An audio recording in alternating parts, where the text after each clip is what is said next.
E Santo Agostinho coloca para a gente no Livro dos Espíritos: formulai, pois, de vós para convosco questões nítidas e precisas, e não temais multiplicá-las. Ele coloca isso naquela pergunta em que ele fala sobre conhece-te a ti mesmo, sobre aquele movimento que a gente deve fazer, de sempre buscar se o outro teria algo para falar sobre nós.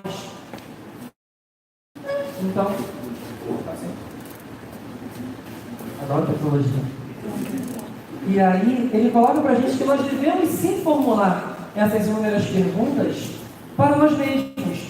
Então, esses porquês, a gente deve fazer esse porquê olhando para a gente. Mais uma vez, saindo somente do sintoma para conseguirmos olhar o que é a causa daquilo de fato. E a causa daquilo, às vezes a gente não vai encontrar uma resposta concreta nessa encarnação. Às vezes a resposta concreta não vai estar ali, mas a gente vai começar a caminhar em direção a essa resposta. E aí nessa caminhada que a gente faz, a gente se acolhe, a gente se aceita, a gente se ama. Porque a gente acaba se amando um pouco nesse processo. Porque ficamos presos na parte exterior, ficamos presos na parte desse sentimento consequência, não olhamos para a causa. Quando olhamos para a causa, a gente se pega no colo. A gente olha no espelho, como naquela primeira imagem, e fala: está tudo bem, mas vou continuar buscando entrar cada vez mais em mim mesmo, para que eu possa entender melhor os porquês das situações que eu vivencio, os porquês das minhas reações, especialmente das minhas reações. A gente estava conversando recentemente com alguns jovens da mocidade, e aí lá na nossa casa aí foi feita uma colocação, foi feita uma pergunta: mas eu tenho muito sentimento de solidão, eu me sinto muito dessa forma. E aí a gente teve uma mínima conversa, não deu tempo de uma conversa mais aprofundada, mas algumas das questões que a gente colocou foi: você já parou para se perguntar por que você se sente sozinho? Já parou para se perguntar em que situações você se sente sozinho? Em que contextos você se sente sozinho? Qual é a falta que você tem? Porque a solidão às vezes a gente identifica fácil, mas qual é a falta exata? Se você não souber qual é a falta, eu posso acabar preenchendo com outras coisas que não vão tratar daquilo de fato, que não vão auxiliar verdadeiramente para o que eu necessito. Então a gente segue a Emily Joana de Ângeles: somente através do grande empenho da vontade é possível olhar para dentro e pesquisar as possibilidades disponíveis para melhor identificar o que fazer, quando e como realizá-lo. Tem uma palavra muito importante nessa colocação da Joana, que é quando ela fala vontade. A gente para pensar às vezes pouco na questão da vontade. Então nesse movimento, eu estou assim, eu sou de tal forma, mas eu tenho vontade de fato de me entender? Porque como a música dizia lá, quando a gente colocou na abertura, buscar a si mesmo no coração não é tarefa fácil não, a gente encontra questões negativas. A gente encontra pontos a serem melhorados, pontos a serem trabalhados, pontos que a gente não vai gostar muito de encontrar, mas que se a gente não olhar para eles, a gente não modifica. Se a gente não encontrar esses pontos, se a gente não tiver a vontade de olhar para dentro de si, a gente não consegue fazer todos os movimentos que vão ser decorrentes disso, para a gente conseguir dar conta das questões que a gente precisa dar. Então, a respeito da vontade, Leon Denis coloca, por exemplo, no início, que a potência da vontade é ilimitada. Então, se eu quero de fato olhar para mim, se eu quero de fato me entender, se eu quero de fato saber os porquês das situações, das minhas reações, das minhas sensações, eu vou conseguir. Nós vamos conseguir. Se nós fizermos esse caminho. Se nós buscarmos fazer esse caminho, entender esse caminho que nos é colocado através das situações que a gente encontra, das situações que a gente vivencia em nossa vida. Então a gente tem ali o caramujo ali se esforçando para conseguir subir e chegar ali no outro patamar. E para a gente encerrar agora, talvez pensando em alguns exemplos e seguir para a próxima fala. Problemas são estímulos que a vida nos apresenta para nos autoconhecer. A gente vê o problema como oportunidade, sim. O problema como oportunidade da gente lidar com o outro. A gente bota o outro. Problema como forma de eu entender melhor o outro. Problema como forma de, talvez, saber guiar melhor aquela situação. E aí eu vou jogando para fora, eu vou jogando para fora. Mas o problema, a dor, como oportunidade de eu me autoconhecer. Então, alguns dos grupos hoje, nas tarefas das problematizações, a gente esteve conversando com alguns dos facilitadores, a gente passou o olho em alguns cartazes, e a gente encontrou, por exemplo, a palavra culpa, a palavra dor, que surgiu em algumas conversas. Ok, reconhecemos. O que fazemos com isso?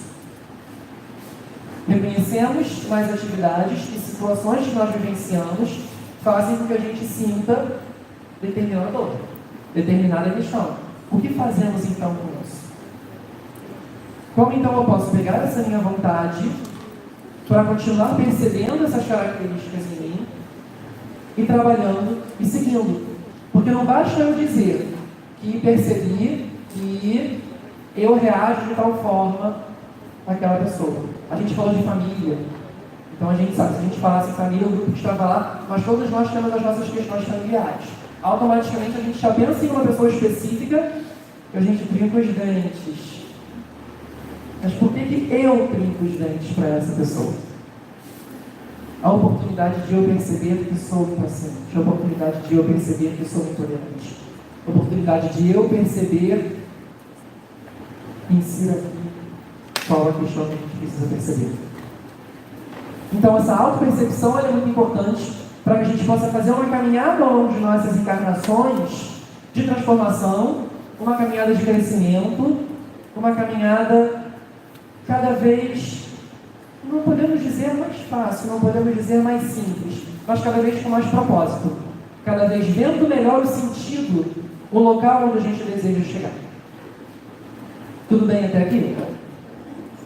A gente chama agora então o Adriano para ele seguir com a fala seguinte. Seguir com a fala seguinte. A gente tem mais posições. Tinha que ser, né? Tem que ser. Então tá bom. Seguir com a fala seguinte. Seguir com a fala seguinte. Tinha que ser, tem que ser.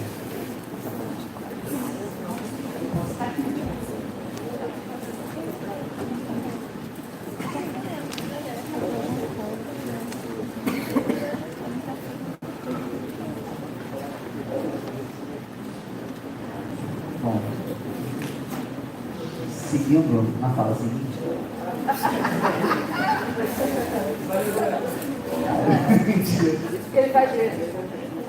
a gente vai falar sobre autonomia. E o nosso desafio na noite de hoje é falar sobre cada um desses temas em 15 minutos que viraram 10, depois que os atrasos do jantar. Mas enfim, vamos lá. A gente, na verdade, não vai fazer uma palestra longa sobre o tema, não é esse nosso objetivo. É trazer pontos que são significativos em relação a cada um desses conceitos, que são conceitos também importantes dentro do nosso módulo 2 de trabalho. Você trabalhou agora, né? E aí eu fiquei, gente, de onde que veio isso, para onde que vai, né? Quem é esse? Vamos lá. Quando a gente fala de autonomia, nós poderíamos caminhar para um lugar comum e falar, vamos falar de autonomia baseada em Paulo Freire. Nós vamos vibrar, eu lançava delírios, né? Nós Paulo Freire, revolucionário. Não. Mas aí a gente foi um pouco mais fundo, porque Paulo Freire todo mundo conhece. Então a gente resolveu trazer um outro conceito. Esse cara aqui é Immanuel Kant, que foi ele quem definiu o que nós conhecemos hoje como autonomia na modernidade. Qual o conceito que nós temos hoje de autonomia? Autonomia, se você pegar a etimologia da palavra, significa reger-se pelas próprias leis. Então, autonomia significa auto, vamos, né? Reger-se pelas próprias leis. Mas Kant ele traz uma visão muito interessante quando ele vem falar sobre isso. Por quê? Porque ele diz para a gente que a autonomia tem a ver com a nossa autodeterminação. O que é autodeterminação? É eu ser sabedor do que eu posso realizar. Quando eu posso realizar, quando eu sei o que eu posso, eu ao mesmo tempo me torno digno da minha decisão e por conta disso eu acrescento responsabilidade à minha decisão. Ele diz para a gente que o ideal de autonomia, nós temos todo o fundamento da dignidade humana e do respeito. Então ele traz para a gente uma ideia de que ter autonomia nos traz dignidade, nos traz respeito. E por que eu vim trazer Kant? Porque Paulo Freire usa a teoria da autonomia, da vontade de Kant para construir a sua pedagogia da autonomia. Ele vem falar que o indivíduo é o sujeito e é para esse sujeito que nós construímos o processo de educação. Esse sujeito que passa a ser conhecedor da sua realidade, passa a saber que ele é um sujeito autodeterminado, digno de respeito, ele passa a encarar quais são os seus direitos e a lutar pelos seus direitos e a ser empoderado. Paulo Freire fez isso baseado em Kant. Só que tem um problema. O problema é que as pessoas olham para isso e acham, então, que a autonomia significa que eu posso fazer tudo o que eu quero fazer, porque é meu direito, é o direito da pessoa humana fazer o que deseja. Mas não é bem isso que o Kant colocava, nem o que o Paulo Freire coloca, não. As pessoas têm uma visão deturpada, uma visão enviesada, e terminam colocando aquilo que elas acham que deveria ser. Mas o que isso tem a ver com o Congresso de Juventudes Espíritas? A gente não está aqui para estudar filosofia, não está aqui para estudar as teorias de autodeterminação e tudo mais. Porque esse conceito de dignidade humana, esse conceito de eu conhecedor e eu regente do meu processo, tem tudo a ver com o que esse cara aqui escreveu. Esse vocês sabem quem é. Se alguém não souber, esse cara aqui usou o pseudônimo de Allan Kardec para... Porém, é num texto do próprio Kardec, na Revista Espírita, de 1867, fevereiro de 67, que ele traz um dos textos fundamentais para entender o que é ser espírita. O texto se chama Livre Pensamento e Livre Consciência. Ele diz para a gente, é um texto longo, lindo, que não conheça, leia, porque se nós nos dizemos espíritas, nós temos que saber o que é ser espírita. E nesse texto ele vem dizer o seguinte, que esta doutrina que nós optamos, nós escolhemos, nós raciocinamos e definimos que este é o caminho que atende ao nosso processo de construção de felicidade, ela é uma doutrina de livres pensadores. Para ser espírita, nós necessitamos ser livres pensadores. E esse é o conceito de autonomia para nós espíritas. O que é ser um livre pensador? O livre pensamento eleva a dignidade do homem, leva de Kant. A autonomia confere dignidade à pessoa humana. Dela faz você ativo e inteligente, em vez de uma máquina de crer. O espírito, então, ele não é uma máquina de crer. Ele não acredita em reencarnação. Ele estudou, discutiu, conversou, argumentou, ouviu outras argumentações e decidiu que aquele conceito tem sentido. Se tem sentido, tem consequências morais. Ele foi um livre pensador. Não existe evangelização espírita, educação espírita, na casa espírita não deve existir. A resposta é porque está escrito. Ah, é assim porque está escrito no livro dos Espíritos. E daí? Eu tenho todo o direito de questionar, tenho todo o direito de criticar, tenho todo o direito de raciocinar e de argumentar em cima daquele conceito. Todo o direito. Ah, mas vocês precisam ser obrigados a concordar com o que está ali. Kardec diz que eu não sou uma máquina de crítica. Eu sou um ser ativo e inteligente. E ser livre para analisar, criticar, pensar, me torna um livre pensador. E aí esse cara aqui, vocês conhecem esse cara aqui? Para quem não conhece, esse cara aqui é Yoshua, conhecido como o Cristo. Existiram muitos Cristos na história da humanidade. Para nós, da civilização judaico-cristã ocidental, esse é Jesus, o Cristo. E aí esse cara diz para mim o seguinte, não diz, né? Ele constrói todo o seu ensinamento baseado em alguns princípios, e quem tem curiosidade sobre isso, procure o texto Pedagogia de Jesus, de Sandra Borba. Sandra Borba é uma das coordenadoras nacionais da área de educação e juventude, e ela é do Rio Grande do Norte, pedagoga. E ela mostrou um texto maravilhoso, onde ela analisa a pedagogia de Jesus.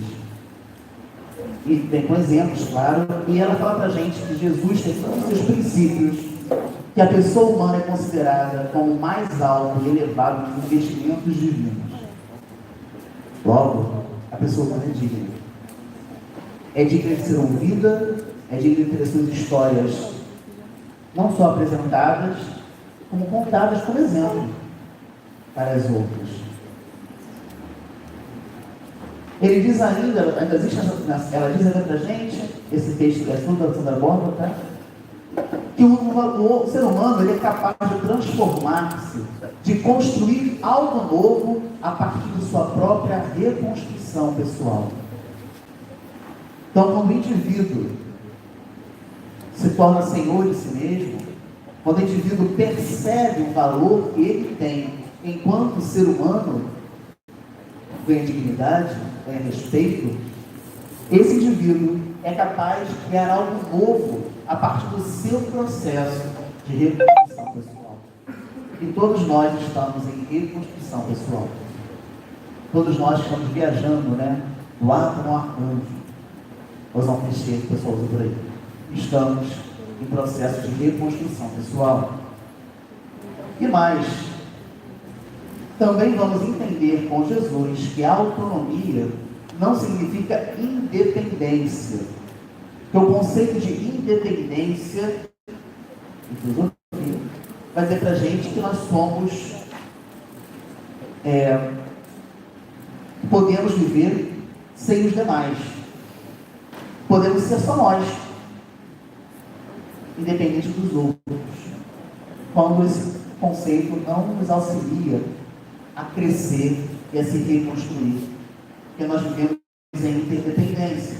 Logo, a autonomia não me separa dos demais.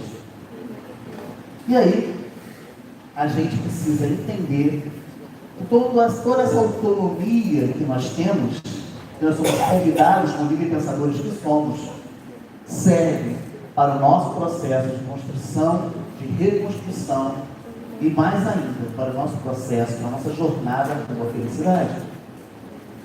E aí, só para fechar, que meu tempo já encerrou, vamos falar dessa outra pessoa aqui. Existia um cidadão chamado Saulo. E Saulo era extremamente fiel à sua lei.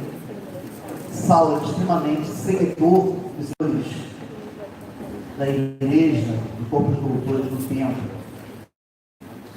E Saulo acreditava que o que Jesus fazia, dizia, trazia, não era bom para Deus e não era bom para ele pessoalmente. Quem já leu Paulo e Estevão? Quem não leu, leia. Há uns livros fundamentais para o espírita, leia Paulo Estevam. Nós vamos entender lá um pouco mais do porquê Saulo perseguiu Jesus.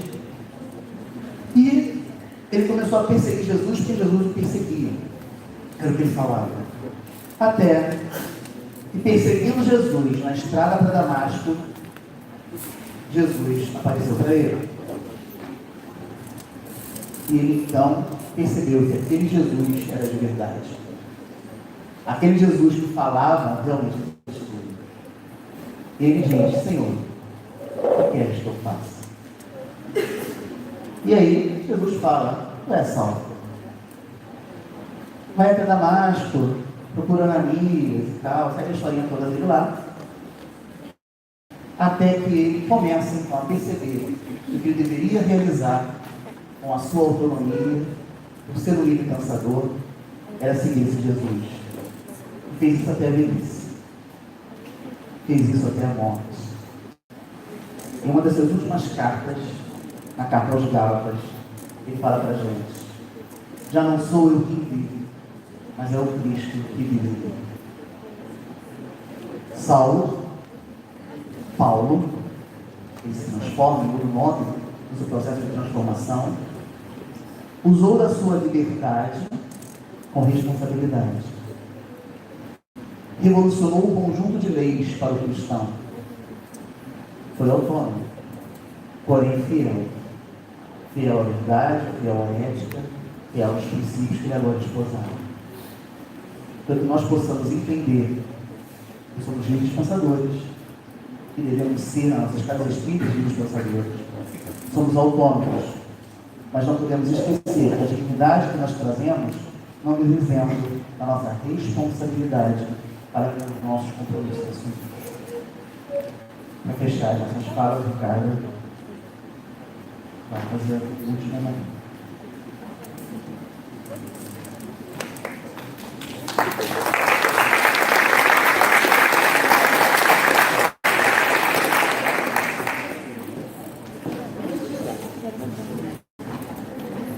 Boa noite, queridos.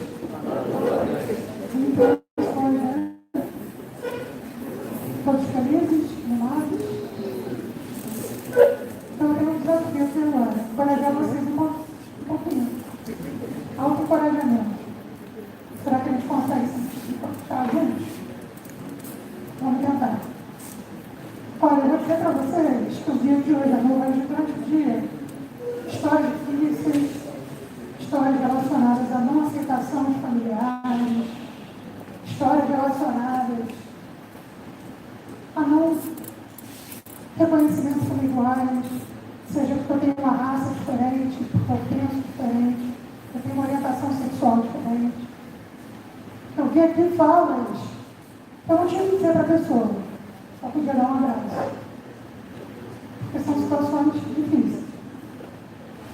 Então eu fiquei pensando, o que eu vou falar para essa turma hoje, depois de ler tudo isso, sobre família, situações de família, enfim, de todas aquelas situações, né, de carreira. Eu vi a seguinte frase, assim: você não é só uma nota. Sim, vocês não são só uma nota. A escola não define quem vocês são. E aí eu fiquei pensando, o que eu poderia contar para vocês para trazer um pouco de encorajamento. E aí eu decidi trazer um conteúdo, óbvio, espírita, um conteúdo, mas também contar uma historinha minha, muito rápido. É um desafio que não é perto, porque é o desafio de vocês, mas assim diante. Quando eu nasci com as minhas cordas vocais pequenas. Por isso a minha voz é aguda. Diferente. E o que acontece com quem é diferente? A gente discutiu isso o dia inteiro. É bullying, é olhado torto, não é assim? E aí o que eu pensava? Eu pensava que aquilo me definia. Que a minha voz, eu era aquilo, eu nunca imaginava, por exemplo, que eu estava falando em público nesse momento. E vocês querem saber quem me ajudou a ver esse desafio? Tá. Quando eu entrei para a doutrina espírita, eu comecei a aprender que eu uso de uma voz. Eu sou uma pessoa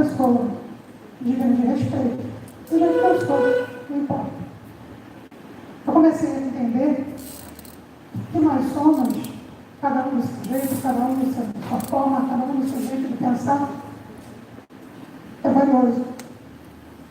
E Jesus fala isso para ele. Meu jugo é suave, o meu fardo é leve.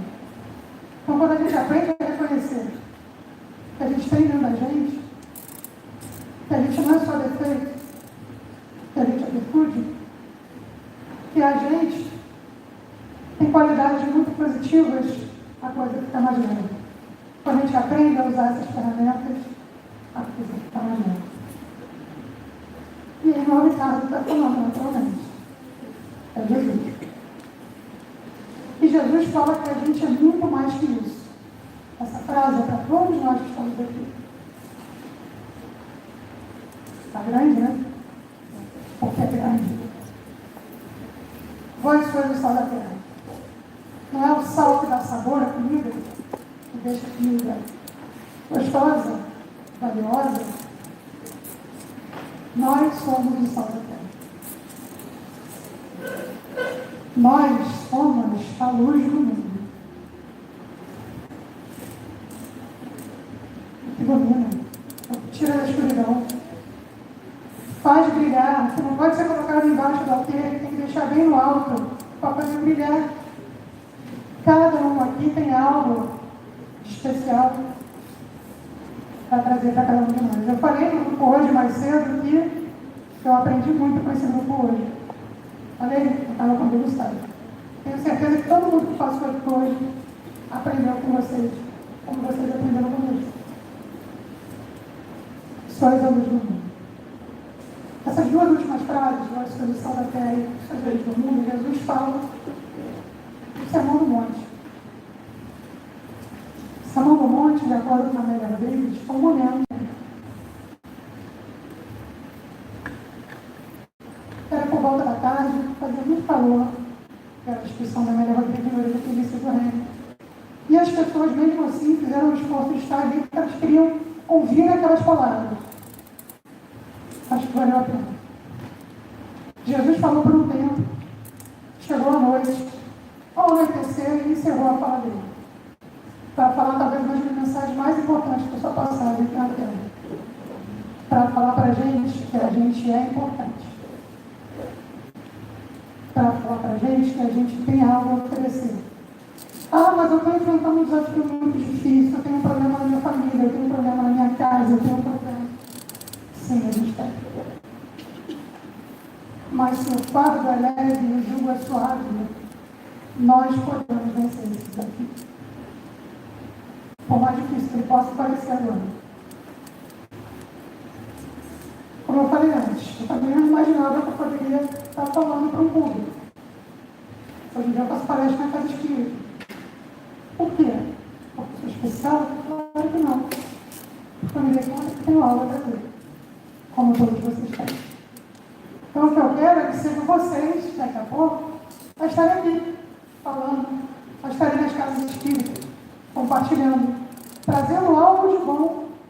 Eu tenho certeza que vocês têm aí dentro. Vou dizer para vocês que além dos desafios difíceis que eu vi hoje ao longo do dia, eu vi pessoas valorosas, querendo ser melhores. Pessoas que vieram ao Congresso de Juventudes Espíritas e abriram mão do feriado para poder buscar se melhorar de alguma forma. Para isso que a gente está aqui. Então, voltando à minha história, quando eu entrei na Casa Espírita, e todos nós estamos nas nossas casas espíritas, foi um momento que eu me senti à vontade. Eu comecei a ver que, poxa, tem pessoas como eu aqui que acreditam em algo a mais. Tem pessoas como eu aqui que querem ter um ideal como eu tenho. Então, o que falaram para mim quando eu entrei na Casa Espírita, hoje eu falo para vocês. Estamos juntos. Pode ser difícil, pode ser desafiador, pode ter problema, mas se souber reconhecer que a gente não é esse desafio de família, que essas questões todas não nos definem, que nós somos sal da terra e luz do mundo, na verdade, Se a gente fizer isso, eu prometo para vocês, vai resolver? Talvez não resolva, mas vai ficar mais leve. Então, meu desejo hoje na noite é que Jesus nos abençoe. Essas pequenas palavras possam encorajar um pouquinho vocês a prosseguirem, porque é para isso que a gente está aqui, para seguir juntos, como festividade. Que Deus nos abençoe.